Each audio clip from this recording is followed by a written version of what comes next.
பெரிய வியாதின்னு நம்ம சொல்ல மாட்டோம். ஏன்னா சளி தான் பெரிய யமனாக இருக்குது. சளி தான் உடம்பை என்ன செய்யுது, ஊதலிக்க வைக்குது, ஆஸ்மா ரோகத்தை உருவாக்குது. மீதி உள்ள எந்த ரோகத்துக்கும் முதலோடியாக இருப்பது சளி. அப்போ யோகா செய்கிறவங்க கண்டிப்பாக இந்த சளியை என்ன செய்யணும், நம்ம உடம்புல இருந்து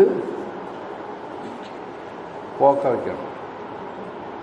அதனால தான் நம்ம வந்துட்டு சளி வருகிற, அப்போ சளி நமக்கு பாடியில் வருகிற ஆகாரங்கள் ஒன்றுமே நீங்கள் எடுக்கக்கூடாது. கண்டிப்பாக சளியை உண்டாக்குற ஆகாரம், ஃப்ரிட்ஜில் வைக்க ஆகாரங்கள் எல்லாம் சாப்பிடக்கூடாது.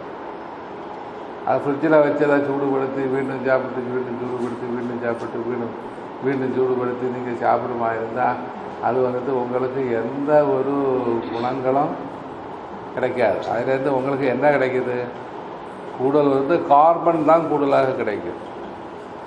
கார்பன் நமக்கு பாடியில் இருக்குன்னா ரொம்ப எரிபொருள், அது நமக்கு வியாதியே உருவாக்குற பொருள். அது அதுலேருந்து உருவாகுறது கேஸ் தான் உருவாகுது.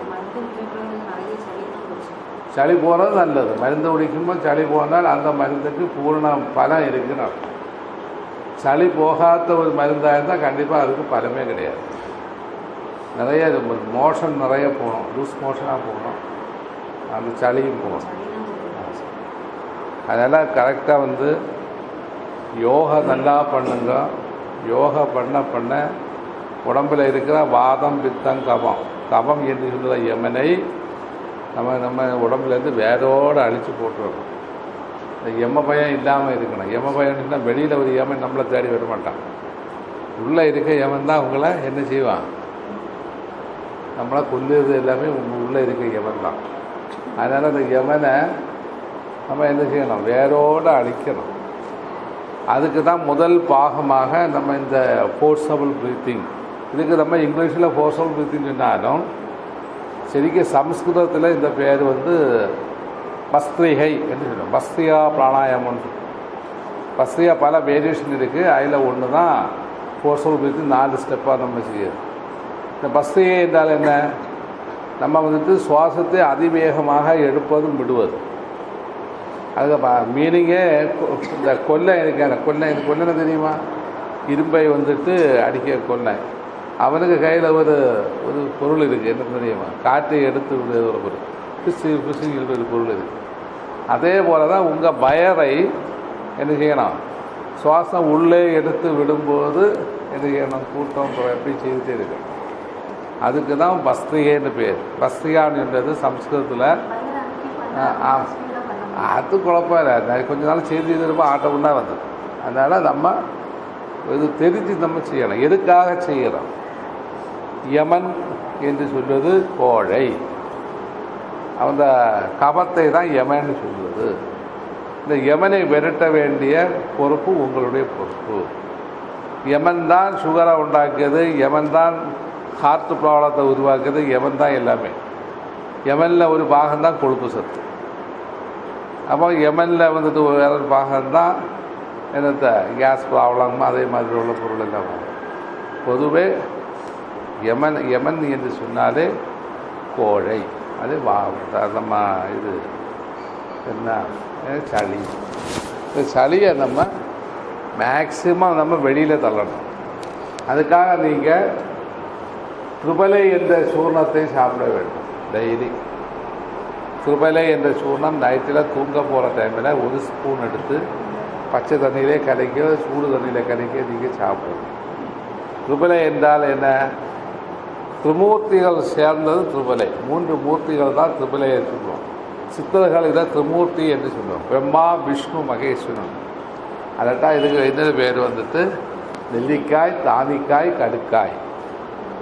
அது திரிபலை. திரிபலை வந்து நீங்கள் கடையில் வாங்க கிடைக்கும். எல்லாரும், அதாவது சுகர் பேஷண்ட்டோ எந்த பேஷண்ட்டாகட்டு அவங்க ஒன்றும் பேஷண்ட் ஒன்றும் ஃபீல் பண்ணணும் தேவையில்லை. டெய்லி நமக்கு அது ஃபுட் ஆகாரமாக தான் இந்த நைட்டில் ஆகாரம் கழித்து தூங்க போகிற டைம். ஏன்னா நீங்கள் தூங்க போகாமல் இருந்து சாப்பிடணுமா இருந்தால் உங்களுக்கு ஒரு ஸ்டொமக் ப்ராப்ளம் வருது. ப்ராப்ளமாக தெரியல, இது கேஸு அது இதெல்லாம் வரல. அதனால் தூங்க போகிற டைமில் நீங்கள் சாப்பிட வேண்டிய மருந்து திரிபலை. நெல்லிக்காய், தானிக்காய், கடுக்காய், அல்லாட்டா திரிபலை என்று நம்ம கோபாலாசனுக்கு கடையில் இஷ்டம் போல் இருக்குது, போய் கேட்டு வாங்கி சாப்பிடுவோம். அது கண்டிப்பாக சாப்பிடணும். புரியுதா? திரிபலை அல்லாட்டா திரிபலா. த்ரீ என்றால் 3, பலம் என்றால் ஔஷதம் என்று பொருள், அல்லாட்டா இன்னொரு பேர் கல்பம் என்று பொருள். 3 கல்பங்கள், 3. அதனால் அடுத்ததாக கடுக்கையை சாப்பிட்டவனுக்கு 10-100 வயசாக இருந்தாலும் அவன் பாலனாக இருப்பான். கடுக்காப்பொடி அத்தனை பவர். கடுக்கை வந்துட்டு பெரிய ஔஷதம். அதில் இருக்கிற பொருள் என்பது இந்த 5 விதமான மெட்டல்ஸ். நமக்கு மெட்டல்ஸ் உடம்பு தேவை. அயன், பாஸ்பரஸ், பொட்டாசியம், இப்படிப்பட்ட மெட்டல்ஸ் எல்லாம் நமக்கு தேவையில்லை. அதனுடைய குறைவு வரும்போது தான் வியாதி வரும். அந்தந்த டிஷ்யூகளில் அந்தந்த மெட்டல்ஸ் குறைவு வரும்போது அந்த இடத்துல வியாதி விடுவார். ஏன்னா இது சமமாக என்னைக்கு இருக்கணுமா இருந்தால் டெய்லி வந்துட்டு திரிபலையாகவோ கடுக்கையாகவோ சாப்பிடும். கடுக்காய் பொடி அது வாங்க கிடைக்கும். கடுக்காய் பொடி நம்ம டெய்லி நைட்டில் ஒரு ஸ்பூன் தேனில் சேர்த்தோம், சும்மா தண்ணியில் கலக்கி சுட்டு சாப்பிட்டா போதும்.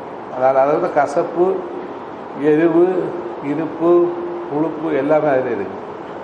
நல்ல பஞ்சபூதங்களும் அடங்கி இருப்பது கடுக்காய். அதெல்லாம் கண்டிப்பாக சாப்பிடலாம். கடுக்காய் சாப்பிடாதவங்கள் என்ன செய்யணும்? வாதம், பித்தம், கபத்தை மாற்றுவது போல திரிபலா என்ற சூர்ணத்தை வாங்கி நம்ம டெய்லி சாப்பிடணும். சாப்பிடாமல் இருக்கக்கூடாது. செகண்ட்லி வந்துட்டு நீங்கள் வந்துட்டு வீட்டில் இந்த ஃப்ரிட்ஜில் உள்ள பொருள்களெல்லாம் எடுத்து கூட சாப்பிட்றதெல்லாம் நிப்பாட்டு. ஃப்ரிட்ஜை முதல்ல தூக்கி தூர போடணும். அதட்ட யாருக்காவது சும்மா கொடுத்தோம், அது போக்கணும். ஏன்னு சொன்னால் அதில் வந்துட்டு ஒரு அந்த ஐஸ் ஆகிற டைமில் அதில் ஒரு ஆக்சைடு ஃபார்ம் ஆகும். அது நம்ம ஃபுட்டில் எல்லாம் அது ஏறும்போது அது பொருளெல்லாம் தணுப்பாக தான் இருக்கும், அணுக்கள் ஒன்றும் வராமல் தான் இருக்கும். ஏன்னா இந்த ஆக்சைடு வந்து சூடாக்கிற டைமில் என்ன அது பாய்சன் கண்டன்சியாக மாறும், பாய்சனாக மாறும்.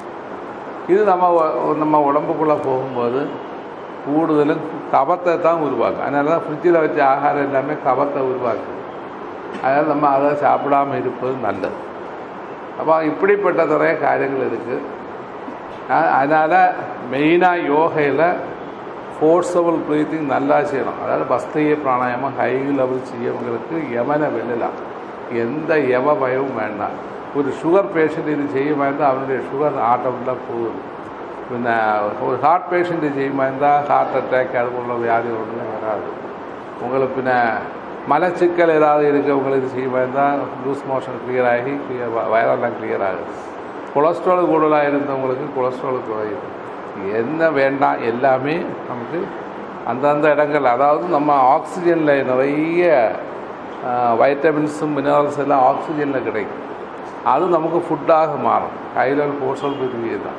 ஆனால் அடுத்த கிளாஸில் வந்துட்டு உங்களுக்கு இந்த 2 பிராணாயாமம் வழி நமக்கு என்ன செய்கிறோம், ஃபுட்டு தண்ணி எல்லாம் எப்படி எடுக்கிறான்னு அதில் சொல்லியிருக்காங்க.